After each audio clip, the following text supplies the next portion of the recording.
Welcome to the Complete Fitness Podcast with Core 4 Complete Fitness. Your episode is starting in 3, 2, 1. Hey everybody, welcome to another episode of the Complete Fitness Podcast. It is me, Evan, coming at you today. Thank you so much, guys, for watching. A. B, subscribing if you've subscribed to the YouTube channel, to our Facebook page, on Spotify, on Apple Podcasts, on Amazon Audible, wherever you are listening or watching. Thank you so much. Hit up Core 4 Supplements, guys, core4supplements.com. Get all of your supplementational needs, especially protein. Get that whey protein after a workout. So no wasted reps, just getting fit and strong, building that muscle. Use promo code podcast, save 10% on it. Can't beat that. And then spend $99 and get free shipping. Another thing you can't beat. Simply cannot beat it. So check it out, core4supplements.com, guys. And then also check out Corey's book, You Are Your Hero. It was the first book I've finished reading since Holes. I used to love Holes. And I don't finish books. I start reading. I try reading. I should read. Reading is very good for you. And I just can't do it. But with this book, I was able to read it in like a day. So it's an easy read. It's great. Very interesting. It's about his life. And it's also about a lot of forward-thinking things to get healthy and get happy, which is a great thing about what this podcast does as well. So they kind of work hand in hand. Anyway, it's on Amazon. You Are Your Hero, Corey Demaria. You guys know the deal. But check it out. And I might put a link in the comments as well if you're seeing this on Facebook. How are you today? Check in on yourself. It's Memorial Day week. So you got the long weekend coming up. Hopefully you get a little extra time. Maybe you're taking Thursday and Friday off and you're really having a long stretch. Or maybe you just get the extra day. Or maybe you don't, depending on where you work. But that's okay. I hope it's a fantastic weekend for you. I hope you get some family time or some me time or whatever you need to kind of break the old, the tired old routine, as one of my favorite bands says. And you can kind of get, shake off the work grind and the stuff that gets monotonous, the stuff that kind of weighs us down. It's going to be awesome weather here. So I hope you get a lot of time outside, a lot of sunshine, all the stuff that fuels and feeds our happiness subconsciously. Hope it's fantastic and happy for you. The topic I'm talking about today, guys, is an exciting one, but you got to bear with me because I'm a hippy-dippy weirdo when it comes to mindset and thought stuff. And I don't mean that to talk poorly about myself, but I just mean it, and it's a layered thinking. So anybody who knows me personally on a deep level knows that I am really into thoughts. And I believe every thought, every feeling, everything we feel, there's a direct reason. It's what I truly believe. If somebody says something and you interpret it or react a certain way or it bothers you, it's a you problem. It's not a their problem. Unless they are saying something malicious. But then you can think, why are they saying something malicious? What do they got going on that makes them want to be malicious right now? And I've done it many times. And then I catch myself and I feel horrible and I try to apologize. Hopefully I've gotten better at that. But you know how life goes. But anyway, weird tangent. How I'm going to relate it to fitness, guys, is conquering what I call the right now. I know, genius, profound name. But it has to do with staying present. And we talk about being present, not we personally, but the world talks about how important it is to be present. And I think we all know it's important to be present. But I want to kind of shed light on why and then how we can relate it to health and fitness, of course, because that is what this podcast is about. It all has to do with getting overwhelmed and getting ahead of ourselves. So think about this. If you think about your life right now, anyone listening, I don't know who's watching this. It can be all different ages, genders, races, whatever, all different backgrounds, challenging childhood, silver spoon-fed childhood, dream job right now, struggling to get, to whatever, financial trouble, super wealthy. I don't know who's listening to this. We all kind of fit somewhere between, on this giant spectrum. Everything you have in your life, you did not decide. You did not go when you were 15, whatever. That's just a random age I chose. You didn't go, all right, I'm going to start working today so that when I'm your age right now, you have everything you have. You have your family, you have your spouse, you have a home, you have the job, you have a car, you have a million and one different things. The friends you have, the finances you have, you didn't decide, basically what I'm saying. You weren't 15, you didn't decide. But what you have done is every single thing you've done since you were, let's say, 15, and again, that's just some random age I'm picking for the sake of the story. You've been slowly chipping away at that. And you've been working at it, believe it or not. You've been working at it. We all have. And not consciously, per se. But you've been chipping away, and everything has led you to what you have right now. Now, it'd be very overwhelming if you were thinking, and I'll do this from my perspective, you were like, I need to create a business. I wrote this down so I stay on track. So that's why I'm focused here. I need to create a business, grow another business, keep employees happy, keep my wife happy, grow a family, give my family everything I can, establish financial freedom, establish financial flexibility, spend time with my family, spend time with my friends, build friend relationships, get new friend relationships, raise my son, maintain a household, keep myself happy. If I look at my life and think I need to do all of this, it is way too overwhelming. However, I'm going to get all of this stuff done. I promise it to myself, and I know I will. Now, how do I do this? Is I break it down to the right now. What I'm going to do right now. Sometimes we get overwhelmed. And if I think of I got to get all of this stuff done, it is incredibly overwhelming. So much so to the point where I will not even start. And that's a problem. We don't want to do that. And I think a lot of us can relate to that. When things get piled up, it's like the dishes. When they're up this tall, it's hard to start. But when there's 2 dishes in the sink, you can quickly just put them in the dishwasher and then yell at your husband. He should have done it himself, or your kids. But if it's a huge pile, that's when you kind of put your foot down and go, someone else is doing it because I didn't put it this way, and now it's on you. So that's kind of what happens with life. And everything you've done, when you were 15, you said, I'm going to meet somebody, blah, blah, blah, blah, blah. It'd be way overwhelming at that point too. Yet here you are, and you've done all those things. So going forward with life, if you can, try to think about this exercise when you feel overwhelmed and you're stressed about, things that we can't control. Control immediately, quick fixes, let's say. Finances, unhappy relationships or whatever, things that are going to take work. I need you to really focus on the right now. And if you break down from all the stuff you need to get done to what do I need to get done today, and that is still too much, think about what do I need to get done right now and do it.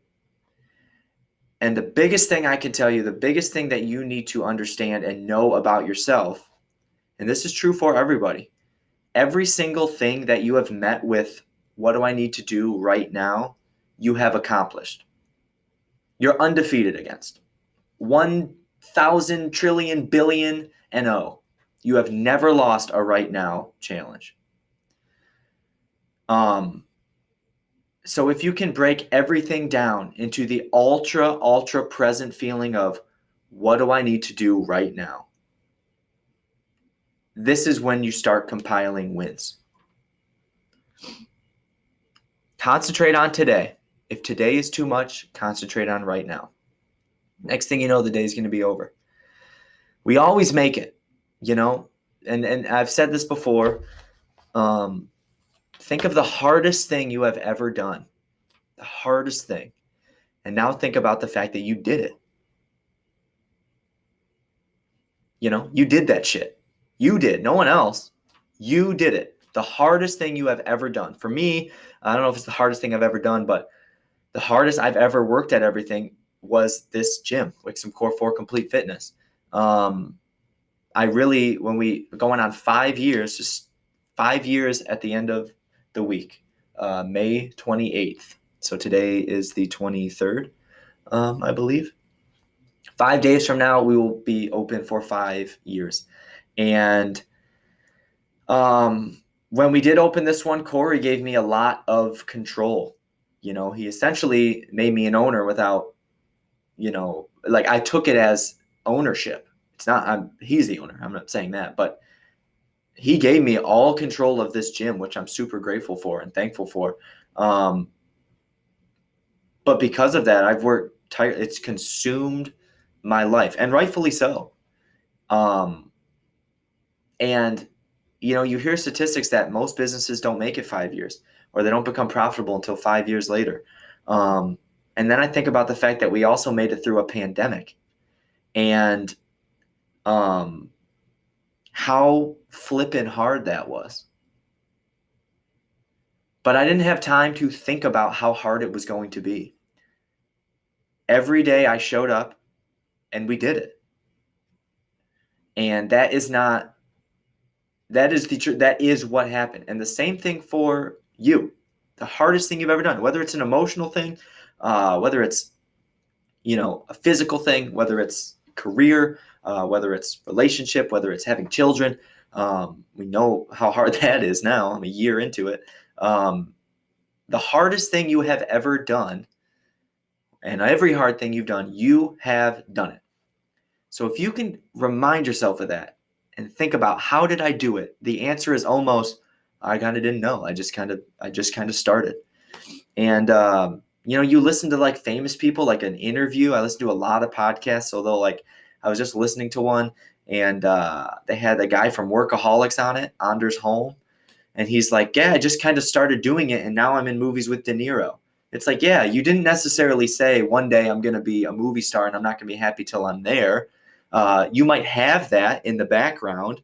But if that is all you're looking at, that's the only thing you're going to do, you're going to miss the ride. And in the meantime, he's on a huge sitcom. Workaholics was huge, giant, Comedy Central, and all the other stuff he did. I don't really know the guy's career besides Workaholics, but he's a famous actor now. He's a successful guy. And that just kind of reminded me of, he didn't start his career going, one day I'll be in a movie with De Niro. But here he is. And now he's like, are you kidding? I freaking love it. I pinch myself. I go to work and I'm like, that's Bob De Niro. It's insane. And I think that's what we all have done. And he's able to show it in this example because, we see like somebody get famous. It's a good example of seeing somebody because they're in the spotlight. Like Justin Bieber, he was just, when he got famous, he was just playing on the street or singing or whatever he did. I don't remember. And now he's him. So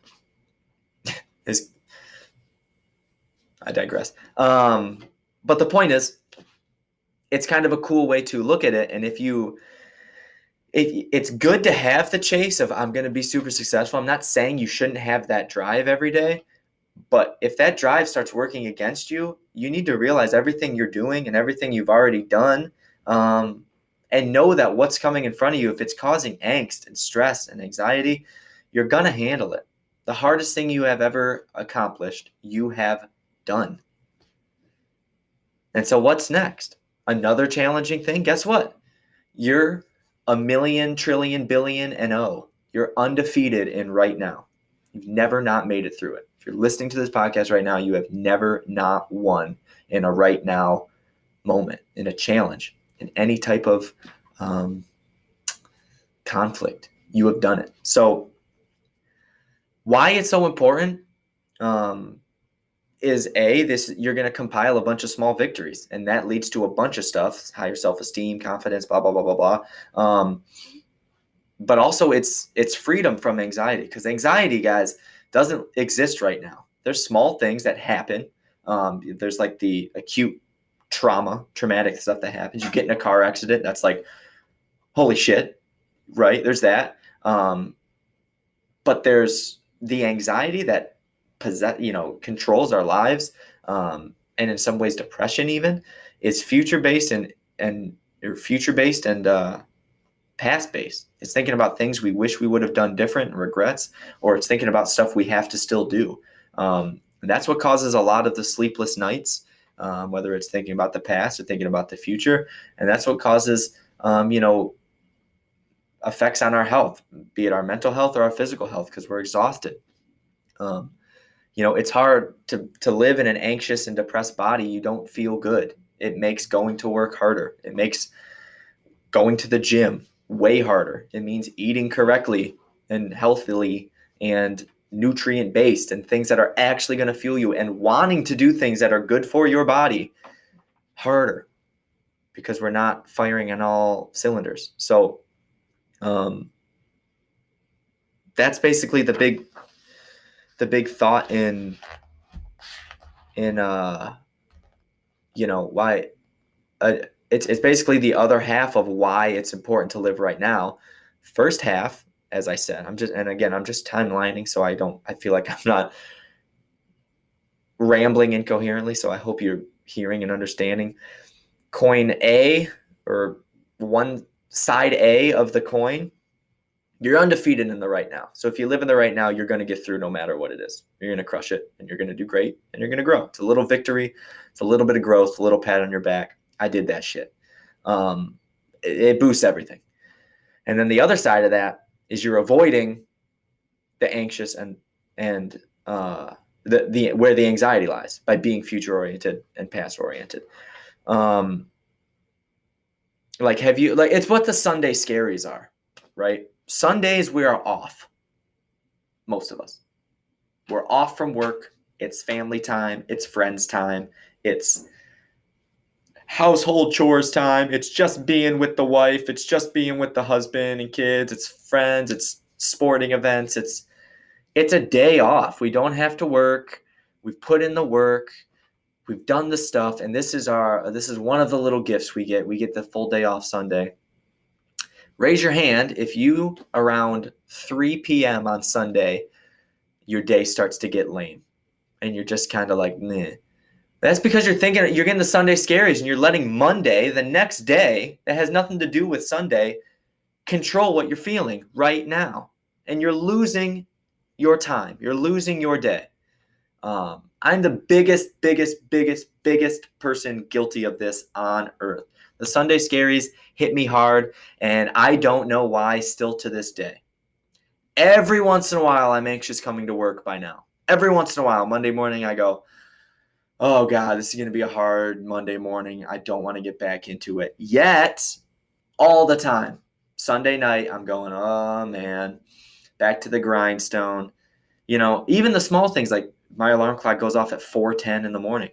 I'm so used to that by now. That's not even a form of angst. It used to be like, oh, I got to wake up early again. Of course, I don't love it. I'm not saying it's awesome to hear my alarm, but it's not it's nothing new. It's not a new challenge. I'm well accustomed to it. But the point is, I think this is a great example of getting stuck with that future-oriented thought. And you can do that more so where you're always thinking about it. Like Memorial Day weekend's coming up right now. And if you're only anticipating the weekend, you're going to lose a lot of time right now. Now, a lot of us are doing the normal, boring stuff right now, getting to the weekend. And I get it. There's things to be excited about. I'm not telling you never be excited. Of course not. That's a crazy way to live. But what could be happening is if you focus on the now and win, by the time you get there, it's faster. It's less of the, oh my gosh, it's only Tuesday. But I can't wait till Friday when I'm off work, or Thursday when I'm off work. We can kind of life hack and change our whole mindset and change the way we feel by simply reframing and rethinking. And the way that helps me is knowing I can handle the right now no matter what's going on. So I've said many times in the past in this podcast that I'm somebody who deals with a lot of anxiety. Hope I've gotten a lot better. I feel like I've gotten a lot better, but a lot of it comes from my internal workings and thoughts and talking to people. And of course, and this was a big breakthrough for me when I kind of realized, so that's my point of sharing it to you. And hopefully maybe you're somebody listening to this and you're going, dude, what are you talking about? I don't deal with this at all. But the phrase Sunday scaries comes, and I think it's a phrase that's popular on earth because a lot of people do it. So hopefully you're relating to this. And hopefully it makes sense. Hopefully you go, oh, you're right. If I just Monday morning's going to come no matter what. And guess what? When that becomes your right now, you're going to handle it because you're undefeated, baby. You've never not handled it.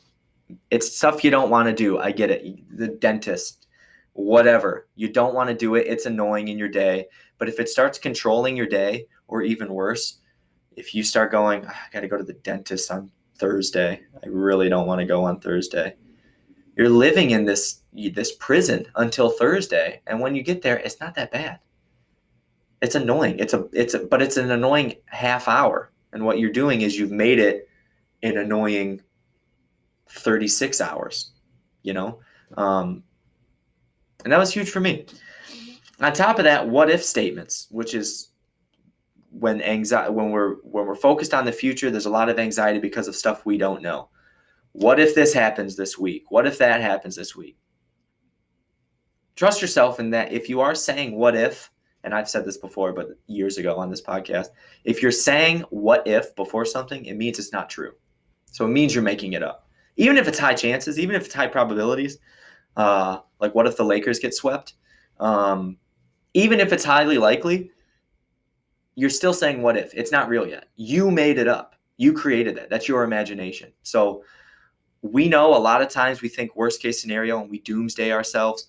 What if I get in a car accident on the way to Target? What if this is just, and then you go to Target and you come home and it doesn't happen. We get it. This happens. This is normal. But if you get these, if it helped me to think of this finite thing, the second I say what if, it's not true. It's a made up thought. And that really, really helps in two things. It helps me with the anxiety and worried about the future. And it helps me get out of the future. It gets me to that right now moment. And staying present is huge. If there's one thing I've learned so far from being a dad and being a parent, like he just got his hair cut yesterday and he looks so much older now. And I'm like, and then he, a month ago he had his first birthday, and I reflected on this a few podcasts ago, so I won't get into it. And everyone says, it happens so fast. And I go, obviously it does, but it makes me wonder how many of the moments I wasn't necessarily present for. Now, I'm not a perfect person. I'm not going to guilt myself for missing things in the first year of his life. I hope I didn't miss a lot. I don't feel like I missed a lot. But it's one of those things to think about, and things that you hear about in movies or in real life, and you go, I wish I was more of a present father. I spent the whole time at the office. I wish I didn't do it. That's a very common theme when you hear somebody like at the end of their life and you go, what's one thing, the advice from the older generations and older people? That's always what they say. Always. I wish I was more present. I wish I was more present. And so if you can do small things to hack it, ignore those what if statements, focus on winning the right now, try to be in the right now because you're undefeated. That's where a lot of good things happen in the right now. You win right now.